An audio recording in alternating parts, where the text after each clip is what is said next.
Graça e a paz, meus irmãos. Eu me chamo Marlon Melo. Eu me chamo Guilherme Vieira. Nós estamos aqui para falar acerca da Carta aos Romanos, capítulo 14. Acompanhe na leitura com a gente a partir do primeiro verso. Ora, quanto ao que está enfermo na fé, recebei-o, não em contendas sobre dúvidas, porque um crê de que tudo pode se comer, e outro, que é fraco, come legumes. O que come não despreze o que não come. Versículo 3. O que come não despreze o que não come, e o que não come também não julgue o que come, porque Deus o recebeu por seu. Marlon, isso é muito poderoso, né? Aqui Paulo está usando o exemplo da comida em si, mas há algo muito poderoso acontecendo aqui na igreja que está em Roma. Paulo está usando a comida como exemplo acerca do fraco ou aquele que já está galgado na fé, caminhando na fé. Isso é poderoso porque há uma discussão. E nos dias de hoje também acontece esse tipo de discussão, né? Não também de forma literal, mas também sobre algumas outras coisas do que se pode e do que não pode. Só que aqui nós vemos Paulo utilizando o termo fraco e forte. Fraco é aquele que está iniciando no evangelho, né? Ele diz, não despreze. O porquê que eu não posso desprezar? Primeiro porque não se trata de mim, se trata do evangelho. E quando se trata do evangelho, eu já não posso julgá-lo de acordo com a minha vontade e o meu querer. Na verdade, para ser mais sincero, eu não estou nem em posição de julgamento, né? Acerca daquele que está fraco na fé. Eu devo orientá-lo, devo ajudá-lo, devo instruí-lo da melhor forma possível. Sim. E na caminhada, nós vamos sempre lidar com esses dois tipos de públicos. Sim. Aqueles que são mais fracos, né?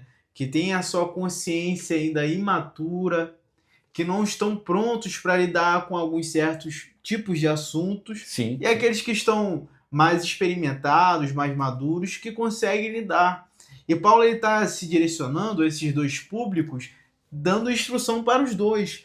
Porque aquele que está iniciando na fé, ele deve ter tomar cuidado para não querer julgar ou se sentir ofendido com qualquer tipo de atitude que ele vê. Sim, não, se ele está iniciando na fé, é fraco, ele precisa aprender mais da palavra, do evangelho, caminhar mais para que a sua consciência ela seja mais amadurecida.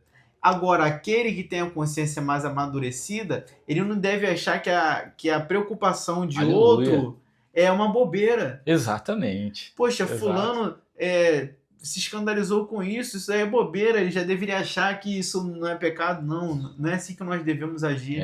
Nós devemos agir com essas pessoas com amor, como o nosso irmão Guilherme falou, ensinando, trazendo para perto. Olha, irmão, esse tipo de pensamento não está correto, eu vou te ajudar, eu vou te direcionar para aquilo que a palavra diz. Exato, e o versículo 3, o final vai dizer, porque Deus o recebeu por seu.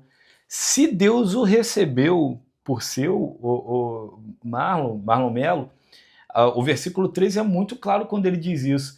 Se Deus o recebe, quem sou eu para desprezá-lo? Sim. Eu não tenho posição, eu não tenho autoridade, eu não tenho... Inclusive, na verdade, eu acredito que nós devemos até mudar o nosso comportamento em ações, em situações, em falas, exatamente para receber da melhor forma possível aquele que está vindo. Porque aquele que está vindo precisa de Cristo, assim como eu, no início da minha trajetória, também precisei. Entendeu? Verdade. E algo que Paulo ele vai falar durante toda a carta, que está aqui no verso 15, e é muito importante nós frisarmos isso, se o seu irmão se entristece por causa do que você come, então você já não está agindo por amor. Olha que diz, não destrua o seu irmão porque Cristo morreu por causa da sua comida. Trazendo de forma para os nossos dias, será que você consegue, por amor ao evangelho, abandonar essa atitude por amor a um irmão que está sendo escandalizado? Por mais que você, na sua mente, tenha consciência de que isso não é pecado. A questão aqui não é se é pecado ou não. Exatamente. Mas se eu estou trazendo escândalo, se eu estou ferindo a consciência de um irmão, logo eu não estou agindo por amor. E se eu não estou agindo por amor, eu não estou de conformidade com o Evangelho. Com o Evangelho. Isso é poderoso, né, Marlon? Porque entra as nossas atitudes. Se o que eu faço... Isso é muito perfeito, gente. O versículo 15 é muito perfeito. Se eu faço e isso entristece meu irmão, logo deixo de fazer para que ele tenha um amadurecimento na fé. Porque não se trata da gente, o Evangelho não se trata de nós, né? Aí o verso 20 diz a nós: não destruas por causa da comida a obra de Deus.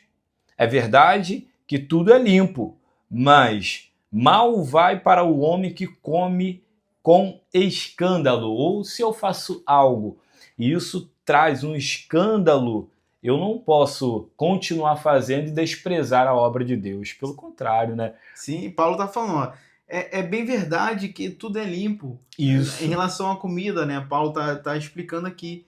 Mas se eu estou comendo essa comida, por mais que ela seja limpa, mas está ferindo o irmão, eu estou pecando nisso. Eu preciso deixar de fazer. Trazendo para os nossos dias, às vezes há algumas discussões que falam assim, escutar tal música não é pecado, né? Beber tal tipo de bebida não é pecado. Mas se você bebe e isso está ferindo o irmão, logo se torna pecado. Você consegue abrir mão dessa atitude por amor a Deus e por amor ao seu próximo? Deus está nos chamando a uma vida de entrega, a uma vida de serviência ao nosso próximo. Uma vida de cuidado, de zelo, de proteção, né? É como um irmão mais velho que protege uma criança que acabou de nascer. Né? A criança ainda está experimentando o mundo, está conhecendo o mundo. E aí que sirva de exemplo. Né? Se é para sermos exemplo, que sejamos exemplos para o bem.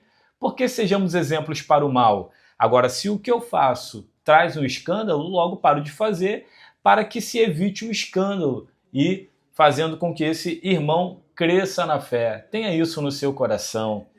O Evangelho não é sobre nós, o Evangelho não é sobre você, o Evangelho não é sobre tempo de igreja, né? O Evangelho, na verdade, é reino de Deus, é poder de Deus.